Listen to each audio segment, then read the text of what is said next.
அத்தியாயம் 1. வருத்தத்தில் அர்ஜுனன். ஸ்லோகம் 32. ஓ கிருஷ்ணா, வெற்றியிலோ ராஜ்யத்திலோ அதனால் கிடைக்கும் போகங்களிலோ ஆசை இல்லை, அவை எனக்கு வேண்டாம். ஸ்லோகம் 35. ஏ மதுசூதனா, அவர்கள் என்னை கொன்றாலும் அல்லது நான் 3 உலகங்களையும் பெற்றாலும் நான் அவர்களை கொல்ல விரும்பவில்லை. பூமிக்குரிய ராஜ்யத்தை பற்றி நான் என்ன சொல்ல முடியும்? ஜெய் ஸ்ரீ ராதே கிருஷ்ணா.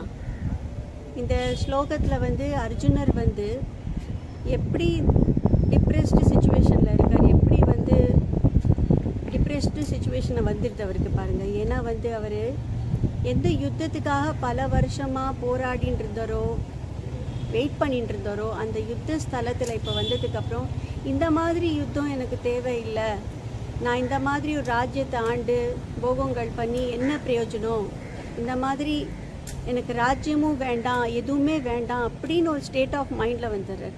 ஃபார் எக்ஸாம்பிள், ஒரு டிப்ரெஸ்டு பர்சன் எப்படி இருப்பான்னா, அவன்கிட்ட எவ்வளோ வசதிகள் இருந்தால் சரி, எவ்வளோ பணம் சௌரியங்கள் கொடுத்தா கூட அந்த மனுஷனுக்கு எப்போ டிப்ரெஷன் ஒன்று வந்துடுதோ அப்போ அவன் இந்த லைஃப்பை ஃபேஸ் பண்ணவே வேண்டாம், லைஃப்பை முடிச்சிடலாம் அப்படின்னு ஒரு சுச்சுவேஷனுக்கு வந்துடுவான். ஸோ அதனால தான் இப்போ இருக்கிற காலகட்டத்தில் நிறையா நம்ம சூசைடுன்னு இந்த வார்த்தைகளை கூட கேட்டுருக்கோம். ஸோ இந்த அர்ஜுனரும் என்ன பண்ணுறன்னா, எனக்கு இந்த மாதிரி ஒரு யுத்தம் வேண்டாம், இந்த மாதிரி யுத்தத்தை ஜெயிச்சு இந்த மாதிரி ராஜ்யத்தை வச்சுட்டு நான் என்ன பண்ண போகிறேன் அப்படின்லாம் யோசிக்க ஆரம்பிச்சிடு. இதில் என்ன லாபம் என்ன நஷ்டம் அப்படிலாம் யோசிக்க ஆரம்பிச்சிடு. ஸோ இந்த யுத்தம் நடந்தது எதுக்காகனா, இது ஒரு ராஜ்யத்துக்காகையோ இல்லை பணத்துக்காகையோ இல்லை. ஆக்சுவலி இந்த யுத்தம் நடந்தது தர்ம யுத்தம், தர்மத்துக்காக நடந்த இது ஒரு யுத்தம். ஸோ அதனால் பார்த்தீங்கன்னா நம்ம இந்த யுத்தம்னு வார்த்தை எப்படி எடுத்துக்கணும்னா, நம்ம வாழ்க்கையிலையும் இப்போ யுத்தம் டே டு டே லைஃப்பில் நடந்துட்டுருக்கு. மனசுக்கும் புத்திக்கும் நடுவில் யுத்தங்கள்லாம் நடந்துட்டுருக்கு.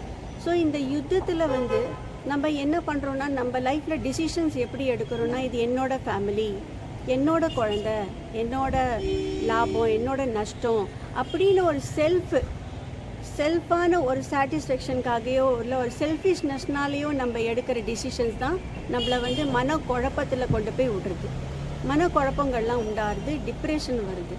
ஸோ இந்த மாதிரி சுச்சுவேஷன்ஸ் தான் அர்ஜுனருக்கு இருக்கிற மாதிரி தான் இப்போ நம்மளும் ஃபேஸ் பண்ணிகிட்ருக்கோம். ஜெய் ஸ்ரீ ராதே கிருஷ்ணா.